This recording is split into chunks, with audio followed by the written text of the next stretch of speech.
बाहुबली अतीक अहमद की कहानी। अतीक अहमद का जन्म 10 अगस्त 1962 को इलाहाबाद में हुआ था। पिता फिरोज अहमद तांगा चलाकर परिवार चलाते थे। अतीक घर के पास में स्थित एक स्कूल में पढ़ने लगा। 10वीं में पहुंचा तो फेल हो गया। इस बीच वह इलाके के कई बदमाशों के संगत में आ गया। जल्दी अमीर बनने के लिए उसने लूट, अपहरण और रंगदारी वसूलने जैसी वारदातों को अंजाम देना शुरू कर दिया। 1997 में उस पर हत्या का पहला मुकदमा दर्ज हुआ। उस समय इलाहाबाद के पुराने शहर में चाँद बाबा का खौफ हुआ करता था। चाँद बाबा इलाहाबाद का बड़ा गुंडा माना जाता था।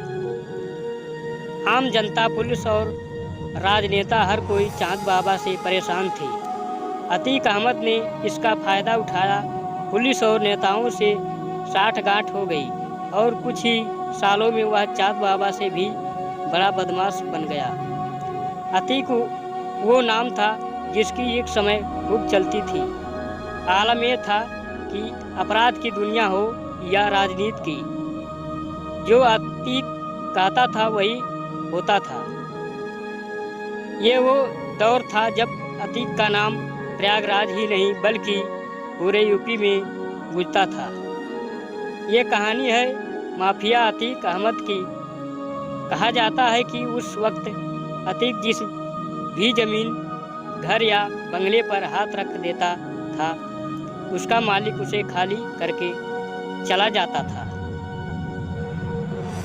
आज हम उसी अतीक की पूरी कहानी बताएंगे, कैसे वह अपराध से लेकर राजनीति की दुनिया तक का चर्चित नाम बन गया। कैसे एक तांगे वाले के बेटे ने दहशत का ऐसा साम्राज्य खड़ा किया कि कानून भी उसके आगे बौना साबित होता। उसका पिता तांगा चलाते थे और बेटे ने 17 साल की उम्र में पहला मर्डर कर दिया। और जिस पुलिस ने अतीक को सहायता दे रखी थी, अब वही उसकी आँख की किरकिरी बन गया। 1986 में किसी तरह पुलिस ने अतीक को गिरफ्तार कर लिया।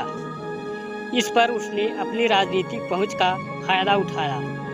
दिल्ली से फोन पहुंचा और अतीक जेल से बाहर हो गया। जेल से छूटने के बाद अतीक ने साल 1989 में राजनीति में कदम रखा। इलाहाबाद शहर पश्चिमी सीट से विधानसभा चुनाव लड़ने का ऐलान कर दिया। यहाँ उसका सीधा मुकाबला चाँद बाबा से था। दोनों के बीच गैंगवार शुरू हो गया। अतीक की दहशत से पूरा इलाहाबाद कांपता था। कब्जा, लूट, छिनैती, हत्या, ये सब उसके लिए आम सा हो गया। इसी की बदौलत वह चुनाव भी जीत गया। इसके कुछ महीनों बाद ही बीच चौराहे पर दिन दहाड़े चाँद बाबा की हत्या हो गई। 1989 में लगातार 5 बार इलाहाबाद पश्चिमी सीट से रहा विधायक चाँद बाबा मारा गया तो इलाहाबाद ही नहीं, पूरे पूर्वांचल में अपराध की दुनिया में अतीक अहमद का सिक्का चलने लगा। साल 1991 और 1993 में भी अतीक निर्दलीय चुनाव जीता। साल 1995 में लखनऊ के चर्चित गेस्ट हाउस कांड में भी उसका नाम सामने आया। साल 1996 में सपा के टिकट पर विधायक बना। साल 1999 में अपना दल के टिकट पर प्रतापगढ़ के चुनाव लड़ा और हार गया। फिर 2002 में अपनी पुरानी इलाहाबाद पश्चिमी सीट से 5वीं बार विधायक बना। 8 अगस्त 2002 की बात है। तब सूबे में बसपा का शासन था और मायावती मुख्यमंत्री थी। अतीक को किसी मामले में पुलिस ने पकड़ा था और उसे जेल भेज दिया गया था। पेशी के लिए 8 अगस्त को उसे कोर्ट ले जाया जा रहा था। इसी बीच उस पर गोलियां और बम से हमला हो गया। इसमें अतीक घायल हो गया, लेकिन उसकी जान बच गई। तब अतीक ने बसपा सुप्रीमो और तत्कालीन मुख्यमंत्री मायावती पर आरोप लगाया था कि वह उसे मरवाना चाहती है। अतीक के खिलाफ नहीं मिलते थे उम्मीदवार। अतीक आतंक का प्राय बन चुका था। उसकी दहशत ने आम लोगों के साथ साथ राजनीतिक हस्तियों को भी परेशान करना शुरू कर दिया। उसका खौफ इतना हो गया था कि शहर पश्चिमी से कोई उसके खिलाफ चुनाव लड़ने से भी डरता था। साल 2004 के लोकसभा चुनाव में अतीक अहमद सपा के टिकट पर इलाहाबाद की फूलपुर सीट से चुनाव जीत गया। उस वक्त अतीक इलाहाबाद पश्चिमी सीट से विधायक था। इस सीट से अब वह अपने छोटे भाई अशरफ को चुनाव लड़ाने की तैयारी करने लगा। बसपा प्रमुख मायावती के साथ अभद्रता करने वालों में अतीक भी था। गेस्ट हाउस कांड तो आपको याद होगा ही, वही कांड जिसने पूरे देश की सियासत में खलबली मचा दी थी। बात है 1995 की। मुलायम सिंह यादव की सपा और काशीराम की बसपा गठबंधन सरकार यूपी की सत्ता में थी, लेकिन गठबंधन में सब कुछ सही नहीं चल रहा था। फिर आया 23 मई 1995 का दिन। मुलायम सिंह यादव तब बसपा के संस्थापक काशीराम से बात करना चाहते थे, लेकिन काशीराम ने मना कर दिया। इसी रात काशीराम ने बीजेपी नेता लालजी टंडन को फोन कर दिया। दोनों के बीच बीजेपी बसपा गठबंधन को लेकर बातचीत हुई। ये वो समय था जब काशीराम की तबीयत खराब थी। वो अस्पताल में भर्ती थे। उनकी देखभाल कर रहे थे उनके दोस्त और राज्यसभा सांसद जयंत मल्होत्रा, साथ में मायावती भी थी।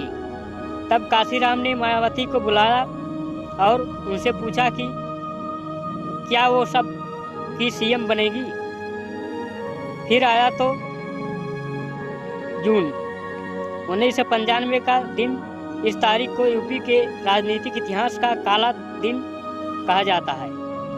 इस दिन मायावती लखनऊ में ही स्टेट गेस्ट हाउस में बसपा विधायकों के साथ मीटिंग कर रही थी। उधर समर्थन वापसी की सूचना से आग बाबूला हुए मुलायम सिंह यादव ने अपने समर्थकों को गेस्ट हाउस भेज दिया। इन समर्थकों को एक टास्क दिया गया। उस समय बसपा के एक बागी नेता राज बहादुर के नेतृत्व में पहले ही 12 विधायक टूटकर सपा के समर्थन में आ चुके थे, लेकिन दल बदल कानून के चलते बसपा के 67 में से कम 1/3 उस समय के नियम के मुताबिक विधायकों का टूटना जरूरी था। बस मुलायम ने समर्थकों को टास्क दिया कि कुछ विधायकों को समझाकर व धमकाकर अपनी तरफ करना है। मुलायम समर्थक बाहुबलियों को ये फौज पहुंच गई गेस्ट हाउस। इसमें माफिया अतीक अहमद भी था। यहाँ करीब 4 बजे से हिंसा शुरू हुई और 2 घंटे तक चली। इस हिंसा में सपा और बसपा दोनों दलों के भी कई समर्थक घायल हो गए। बसपा विधायकों ने आरोप लगाया कि गेस्ट हाउस के रूम से कुछ विधायकों का अपहरण करने की कोशिश भी की गई। मायावती के साथ भी अभद्रता हुई। कहा जाता है कि उन्हें मारने की कोशिश हुई। सपा समर्थकों ने उन्हें गालियां दी और जात सूचक शब्द भी कहे। इसमें मुख्य आरोपियों में दोस्तों बाकी कहानी वेबसाइट 2 में। आपको हमारी कहानी कैसी लगी हमें कमेंट करके ज़रूर बताएं। अगर ये कहानी पसंद आई हो तो वीडियो को लाइक करें। चैनल पर नए हैं सब्सक्राइब करना ना भूलें। Thank you for